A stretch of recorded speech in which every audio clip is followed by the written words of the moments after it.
First of all, welcome back to Broadway. How does it feel this time around? Oh, gee, it's wonderful. And it's totally different. I've never done a musical before, so this has been a steep learning curve and humbling. Anybody who does this work is no joke. This is hard work, but very fulfilling and glorious as well. So I don't know. I mean, it's been a lovely experience so far, and I love working with the people that I'm working with. It is a group of tremendous artists, so. Yeah. You are glorious in this show. Thank you. When you were first cast as Eliza, what were some of the thoughts that went through your mind, like how you were going to play her? What were your first initial thoughts? Well, it was an audition process to be cast as Eliza. That was not handed to me. So it was a lot of learning, even just in the audition room and in the preparing the part. So what did you do for your audition? Like, what was the audition process like for Eliza? Well, I asked Bart if I could audition more. I'd worked with him on Awake and Sing, and I read that he was doing My Fair Lady, and I said, could I throw my hat into the, I said, what I'd like to do is throw my hat into the ring, and if you wouldn't mind, I'd like to come in and audition, may I do that? And he said, all right. And it's a very Bart Scher way. And it was pretty extensive, actually. It was many songs and probably 50 pages of dialogue, and I mean, it was pretty serious. They weren't gonna take any chances there, so it was a serious business. But I mean, I was absolutely thrilled and honored and feel so grateful to the universe to have gotten the part and get to play. I mean, there's so many great parts out there, and this is one of the great parts for a woman to play. But there are so many great parts, and you can't play them all. And the fact that I get to play this one in this lifetime feels miraculous to me. And I'm just so grateful that it worked out. Because these things they come together, they fall apart, they come together, they fall apart. And it's not, So this one seemed to hold together. So that was lucky. No, people don't realize when you're putting a show together, there's so much involved in putting a musical or a play together that sometimes whatever the issues are, they just don't come about, for whatever reason. And this is such a beautiful production. You're working with one of the most sought after directors, of course, with Bartlett Sher. Right. What makes him such a great director? Bart, he really is such a wonderful collaborator, and I mean, at least on this piece, we stripped away all the. Well, there's so many versions. It's like you learn from all the different versions. You start with the Greek myth, Galatea, and then there's Pygmalion, of course. Then there's the Pygmalion movie with Wendy Hiller and Leslie Howard. Then there's the musical. Then there's the movie musical. So there's so many iterations of this one idea, and you sort of learn from all of them, and then put them aside and figure out what is going to happen, in this particular room with this unique group of people. I mean, one of the amazing things about Bart is he's surrounded himself with these incredible artists. I mean, Michael Jurgen, who's designed the sets, and Kathy Zuber's costumes are just extraordinary. Christopher Gattelli is the choreographer. He's amazing. Don Holder, the lighting designer, is incredibly talented. I mean, God, he's probably still designing the lights. It was this constantly evolving process. I would just notice things throughout. We had a long preview period, so throughout the previews, things would be changing, and I realized, he's still working. So he's surrounded himself with these incredible artists, and then he's always searching for the truth. You look at all the versions, and then find our truth. And he, even with how decorated and fancy he was still so respectful and collaborative, and really trusts his people that he's surrounded himself with and hired. So I don't know. There's something about that, something about him really respecting other people's artistry, which is why I, would really. I mean, he's the person I'd want to do this with. I mean, it's a tricky piece, and it could go wrong and in the wrong hands. And I just think he's done such a beautiful job with realizing it and telling the story in this moment in time. Yeah. Wait, I know he works a lot during the preview period. I love how he works because things change. You add the audience into the mix, and that's like the last part of when you put a show on. Yeah. What was the preview period like for you with Yeah, I'll say discovering- that again about Bart too.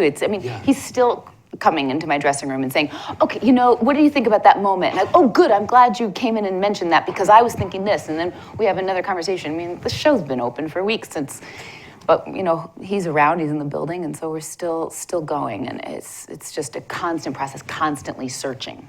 But isn't that great when you're doing a show? Because every time it's new, the audience dictates a lot for you, and you just find new things every night you're doing it, right? Oh, of course. Yeah, no, I mean, people say, how did you create the character? I'm like, I think we're still creating, hopefully. I mean, it really does feel like I'm learning new things every night. I mean, it's such a massive mountain that she climbs every night, and I feel like I'm still finding new ways and figuring things out, and both technically and emotionally in the For me and many theater goers who have already seen the show, what I love about this production and your version of her is it's actually a love story of Liza, of discovering herself and the type of woman she becomes. Do you sort of agree with that? Well put. Okay. I absolutely agree with that. I feel like, people say that this is a story about a transformation or the ultimate makeover, or a story of this man who transforms a woman into his ideal woman and decides to change her life. But the reality is, she hears this guy talking in Covent Garden about language and how language could be this great equalizer, which was this interesting idea to Shaw, which is why he wrote this character based on some real life dialecticians. So she hears him talking this in this unique way, and he tosses some money to her, and what does she do with this money? But she goes to his house the next day. This gutter kid goes to very bravely goes to this man's apartment, way out of her depth, out of her realm, out of her class, and says, I'm here for lessons. I want to change my life. I'm here. She's ambitious. She wants to do something else, and that starts the whole play. That starts the whole plot off. That's where Pickering gets this idea, and off they go. And then they go to the ball, and there's this, and that's the end, right? That could be the end of the play. But then there's the whole second act. And I learned somewhere in the rehearsal process that that's where the transformation begins. Now she's got the manners and the veneer of a lady. Now she's seen as a lady in the world. But now what will she do? Where does she fit in? What will she do with her life now? And sort of finds her, that's where she begins to actually find her strength, find her agency, and transform and learn how she has to be in the world. And she learns that from him. And then, of course, he starts to learn from her. And it's a very complicated story. It's really complex. It's also really funny. I'm not saying not to be too ponderous, but it's very, it's complicated and beautiful, and yeah. I remember Audrey Hepburn saying that when she made the film, she found Cockney Eliza harder to do. That's why she wanted to film that all first before she got into Lady Eliza. Right. I was wondering, what have the challenges been for you? Because, when you watch her sing the Cockney, is it easy to sing? Do you put your voice somewhere else? I mean, all the sounds you make. So is the Cockney harder for you? Well, it's definitely harder. Just technically, it's harder. It can be pretty muscular and jawy, chewy, and muscular, and so you don't want to get into too much of that because that can cause tension, which is the nemesis of the 8-show-a-week performer.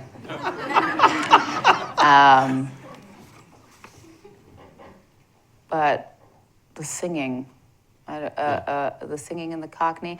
You know what's kind of great though is that in all the singing, she makes all these sounds. And it's in the.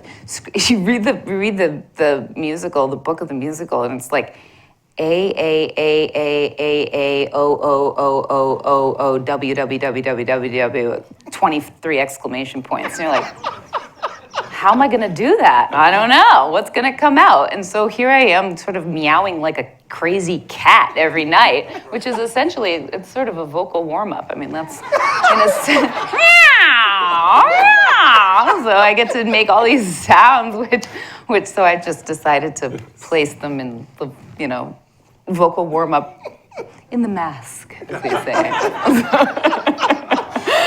So you get your warm-up on stage. Well, it's amazing how this musical is constructed. Yeah. It almost is designed, I mean, this is the brilliance of the songwriting in this piece. It's almost designed that way. It's like Loverly is this little vocal warm-up. It's in, a small range and lots of meow and all of that stuff. And then it gets a little bit beltier, yellier, angrier into Just You Wait. And then you get into Rain in Spain, which is getting a little bit of a higher range. And then Danced All Night is in a higher range. And then Show Me is in that sort of, sharper place, and it sort of grows. And I've found a way, at least I think it's really interesting, to make this vocal arc in the piece, but it's also really just there for me. So I'm not doing anything like revolutionary. I'm just doing what's clearly written and how it's clearly built, and so masterfully. So. Well, let's talk about the score. What a beautiful score written by Lerner and Lowe. Oh, it's extraordinary. I know you get to do a Shaw play with all of this glorious music every night. I mean, that's why I think it's so beloved and why it's such an incredible piece. I mean, they took chunks of the Ask It is just absolutely transposed. It's one of the most brilliantly written scenes I've ever read, and certainly ever played. So, yeah. Is it great singing their songs?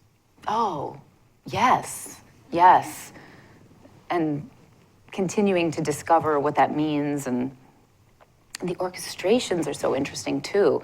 Ted Sperling is our musical director, and he's so talented, and he knows so much about this score, and he's found little ways of changing things and putting things in, and even I think even in Get Me to the Church on Time, he's put in pieces of music that were maybe taken out. I could be misspeaking. Maybe they're in other places, but music that was sort of not used, and he snuck them in. Stuck it back in. Yeah, it's really interesting. But even in like Without You is the last song she sings, where she realizes that at least I'm playing it, that she really is realizing in that moment, like, wow, I don't need this person in my life anymore. Oh my God, the world goes on even without this man, and I can do this.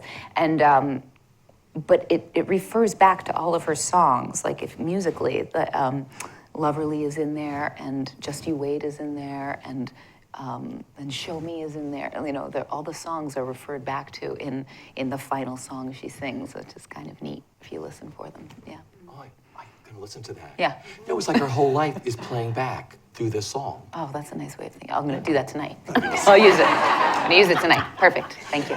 You are working with the best of the best on stage. What is it know. like working with and sharing the stage with this remarkable company of actors? I mean, Harry, Diana Rigg, Norbert Leo Butz, Alan, I mean, riches. Yes, I feel they're glorious performers and artists. Harry is such a beautiful actor, and I think is bringing such interesting things to this Henry Higgins. I think it's really interesting that he and I have an age parity that is not usually the case. Another thing I think that Bart Scher did cleverly and brilliantly is having us have that inherent equality through our ages being more similar than in some cases when the story is told with the older guy and the very young girl. And Diana Rigg played Eliza Doolittle, and her Mrs. Higgins. I can't think of who played her Mrs. Higgins. I'm sure this is researchable, but she was worked directly with Shaw, her Mrs. Higgins. So then she played Eliza, and then she's playing Mrs. Higgins too. So I feel like I'm in the direct line of receiving. She's got to be so great to work with. Yes, she's wonderful. She's wonderful. And I love every night, I love when we're waiting in the wings to come out, and I take in her perfume that she's wearing, and she smells so beautiful, and she looks so beautiful in her gown. And we walk out together, and she has such ease on stage, you know, and she delivers these lines like these zingers, and she just effortlessly, and she's masterful. And it's so wonderful because Eliza in that moment she advises her, she says, remember, she says, you stay where you are, and you remember that last night you behaved like a lady and you were taken for a princess. And she reminds her to be a lady and to be strong in that. And then here's this shining example of this woman who's so strong and in all of her power and yet such a lady, a dame even. And so that's kind of wonderful every night to be literally learning from her how Eliza can hold herself as a lady and hold her own in that scene with lightness and humor, but still, calmly. I love that. Yeah. Working with Norbert. Yeah, Norbert and I only get a few little moments really together. He's so amazing. What energy, right? I mean, when he's on stage, it's electric. I feel like I've learned so much from him just in that respect. Yeah, I'm just in awe of what he's willing to do with his body and like jumping off the tables and everything else. And I mean, it's a pretty impressive situation. You're Pickering.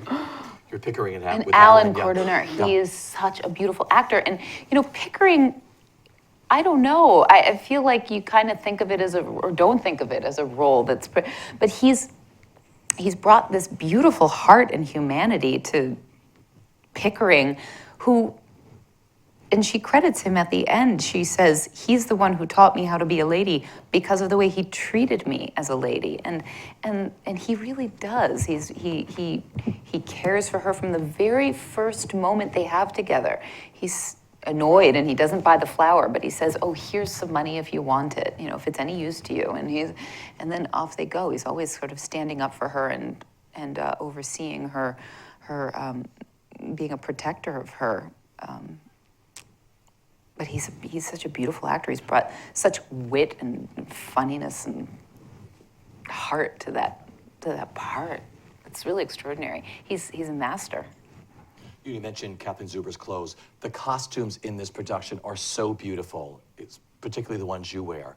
Do you remember the first time you saw yourself done up in wigs and hats and clothes? And I should also say, Alan is hilarious. Like off stage when we're walking out with for Ask It, he's always saying the funniest things to me. He's like, because I'm playing, the line is that she's pinned into the dress. And so I'm trying to be, I am actually like corseted into this dress for Ask It, and I'm walking in these high heels for the first time in the show.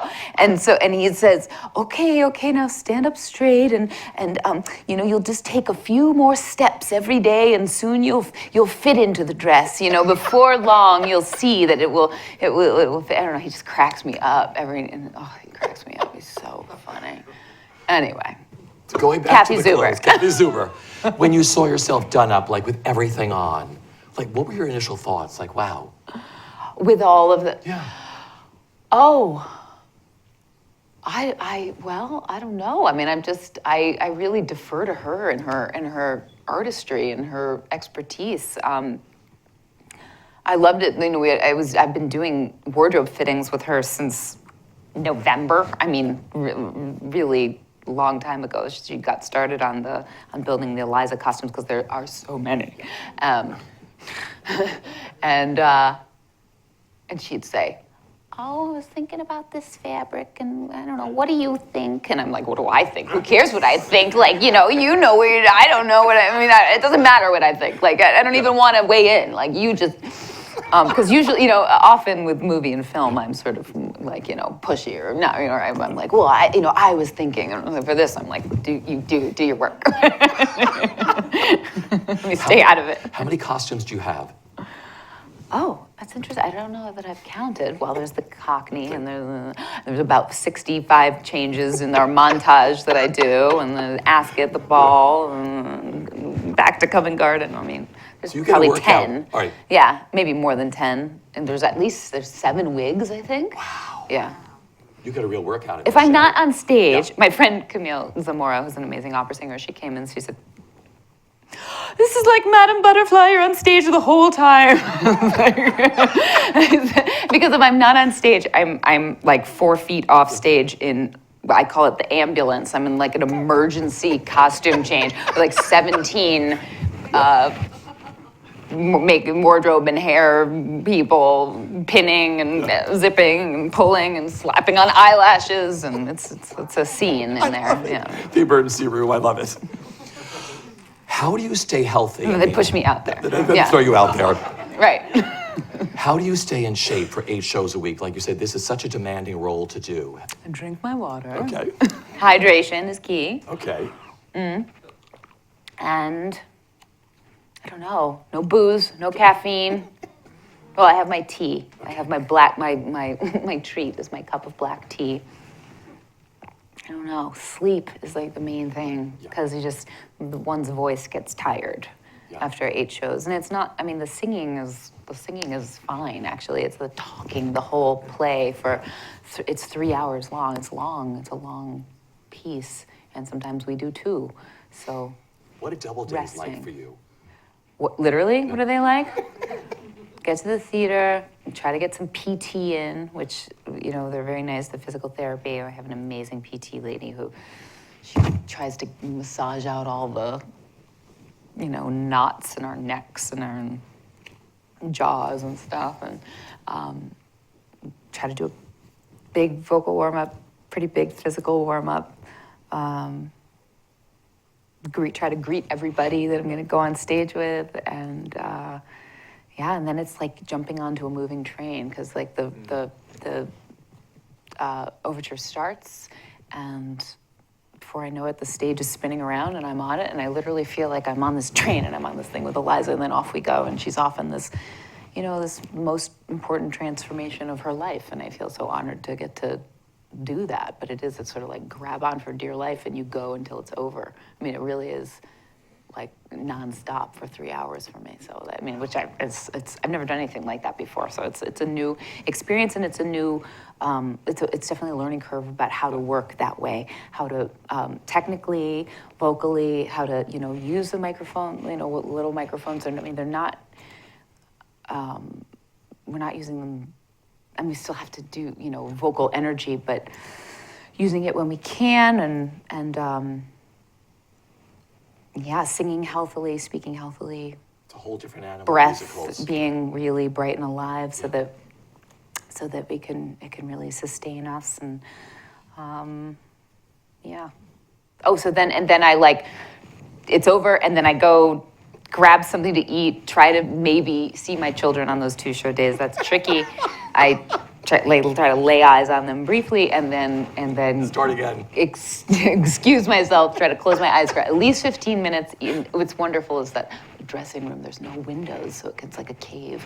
So I can just lie there for 15 minutes, and then off we go again. Start all over again. Yeah. Go into the emergency room. Back on the train. Exactly. Well, I want to go back to the beginning. Growing up, where did your love for the theater begin, and what were your earliest creative outlets? Well, I was always singing from when I was little. I always wanted to be a singer, and singing in church with Sister Marie Antoinette, and and the church choirs, and literally Marie Antoinette, Sister Marie Antoinette was her name. And I grew up in New Haven, Connecticut, and Yale is there, and there were lots of opportunities for me to have wonderful teachers and singing in choruses, and various opportunities to perform and sing through that. Was there a defining moment when you said, I want to be an actor and try to make a living at this? Well, so because I grew up in New Haven, which isn't too far from New York, I auditioned for some plays when I was a kid, and actually auditioned for like a lot of I auditioned for stuff, but fortunately the only things I got were like these off-Broadway plays, and I did a play at the Vineyard Theater with some wonderful actors. I did a play at the Ensemble Studio Theater in the Marathon, and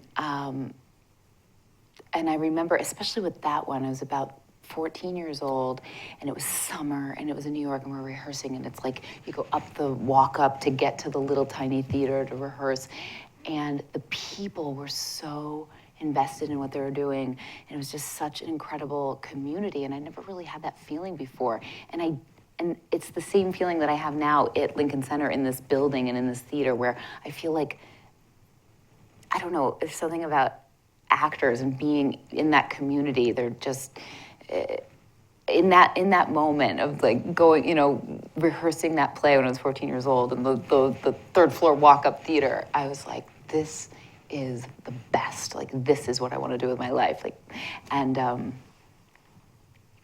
it's just so inspired by those people. Yeah. You are known to millions of fans from the hit HBO pop culture TV series 6 Feet Under, where you played Claire Fisher. I vividly remember watching that first episode. We were like, what is this show? This is so great. Yeah. What are some of your fondest memories of that show? And you with a perfect ensemble of actors. Oh, well, and I remember reading it and being like, I have to get this one. How did that come about for you? Like, how did 6 Feet Under come about? Just an audition? Same thing, yeah. The agents, they were lucky enough to send it to me, and I was lucky enough that they sent it to me, rather, and I suppose they were lucky too, because they got paid for it, But no, it came my way, and I went in and auditioned, and it was not an audition on tape, which is so often the case nowadays, but it was an audition with Alan Ball, and he directed me, and we worked together on it, and then I went back, and you test for the studio and for the executives at HBO, and you do this very stressful test again, and I got the part, and who knows, maybe it was just because Franny Conroy had red hair, but I don't know, I got the part. They put a family together, and so I was very, oh God, so grateful to have worked on that show. I feel like it was acting boot camp for me. I didn't go to school for acting. I didn't go to anywhere for 4 years for acting. So I think of that as that was such an education to get to act every day. I mean, that's the miracle of being on a series, especially that runs for a while, is that you get to work every day. So much of being an actor is you're waiting to work, and you're sort of like trying to sharpen the axe and be ready to work. But when you're in a series like that, which I didn't even realize how rare it is at the time, because I was really young, but it was an amazing opportunity. To work with Frances Conroy as my mother all the time, and get to do those scenes with her in the kitchen, and work with Michael Hall and Peter Krause. It was pretty extraordinary. And they would, I think it was probably the closest experience I have had to like the group theater, where it's really a company, and then the writers are writing to your strengths too. They're writing these little fantasy moments, right? They know I can sing, and they know that I'm interested in musical theater, so they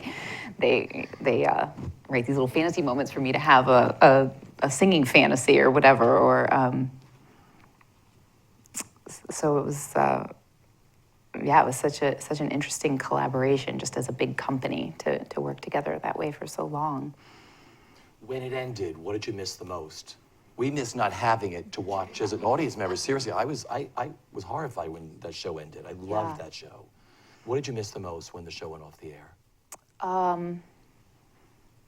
Well, like I said, the steady job, acting every day, and the people, and some of the people, just getting to see those people every day and work with them.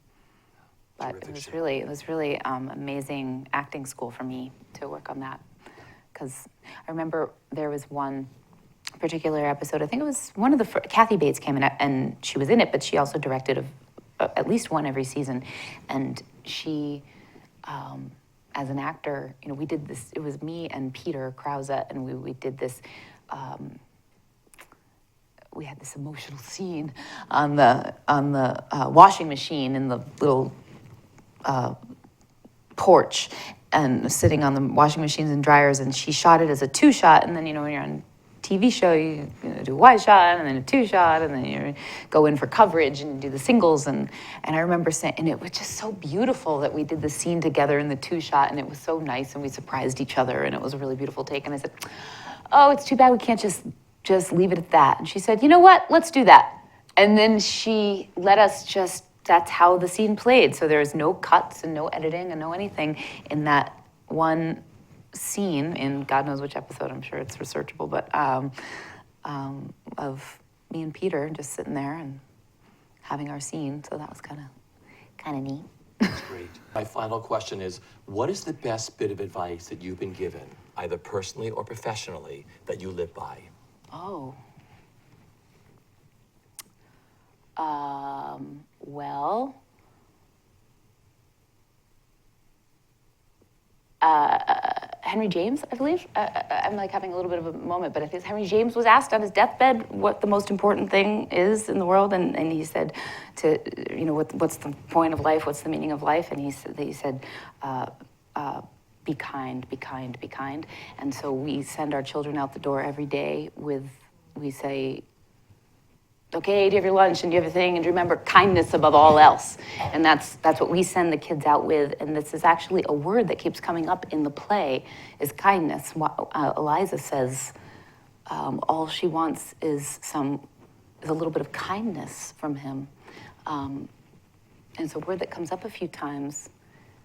And so, I don't know, that's what I try to live by. That is beautiful. Kindness above all else. Well, first I want to thank you you do 8 shows a week, one of the hardest musical theater roles in the world, and you spent time with us this afternoon. She is so glorious in this show. If you have not gone, you need to see this performance. Like she says, the arc she takes and who this woman becomes on stage. Congratulations already on the Outer Critics Circle Award. Thank you. As Best Actress in a Musical. She's nominated for everything else. She's up for a Tony Award. Just go watch a master do what she does best with this glorious production. And thank you for spending the afternoon with us here at the SAG-AFTRA Foundation. Ladies and gentlemen, Lauren Ambrose.